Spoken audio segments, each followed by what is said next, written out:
For generations, the story of the Little Mermaid has enchanted us. A vibrant red-haired princess giving up her voice for love, eventually living happily ever after with her prince in a castle above the waves. It's a tale of sacrifice, longing, and ultimately a dream come true, thanks to the magic of Disney.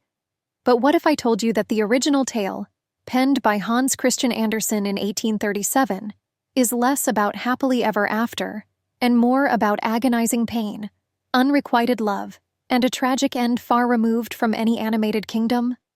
What if Ariel's sacrifice was far greater, and her fate truly chilling? Welcome to the Dull Night Tale, where we uncover the brutal truth behind beloved stories. Our story begins not in a vibrant Caribbean reef, but in the cold, deep European seas. Here lives the youngest of 6 mermaid princesses, captivated by the world above. Mermaids, as Andersen envisioned them, lived for 300 years, then dissolved into sea foam, without an immortal soul.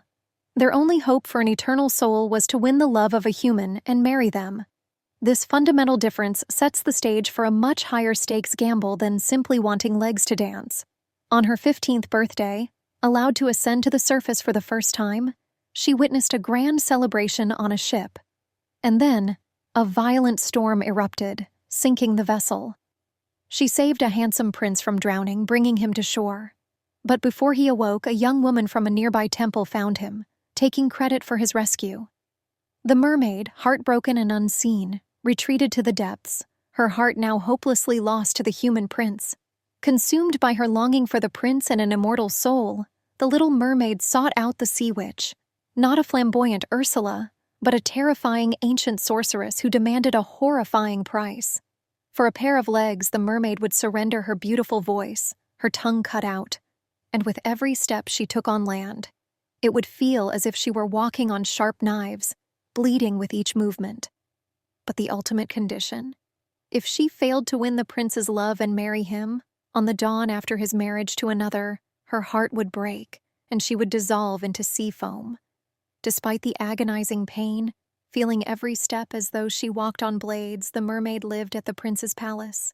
He found her enchanting, graceful, and loved her deeply as a companion, a dear friend.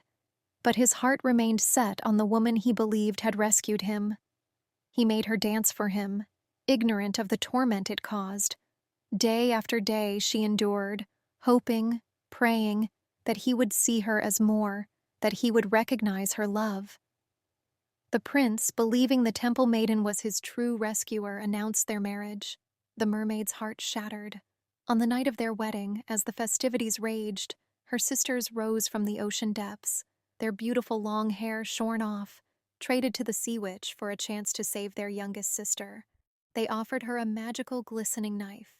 If she plunged it into the prince's heart and let his warm blood touch her feet, she would become a mermaid again and live. But the Little Mermaid, despite her agony and broken heart, loved the prince too deeply to harm him. As the first rays of dawn touched the horizon, she threw the knife into the waves and cast herself into the sea. Her body dissolved not into nothingness, but into ethereal sea foam. Yet her kindness and selflessness had not gone unnoticed. She was transformed, not into a mermaid again, but into a daughter of the air, granted the chance to earn an immortal soul through good deeds. A hope she never had before. Andersen's tale of the Little Mermaid is a poignant, almost brutal exploration of unrequited love, sacrifice, and the longing for something more than a mortal existence. It's a reminder that not all fairy tales end with a kiss, and sometimes true love means letting go, even when it costs you everything. What other dark origins would you like to uncover? Let us know in the comments below, and don't forget to like this video and subscribe to Dull Night Tale for more journeys into the shadows of history and folklore.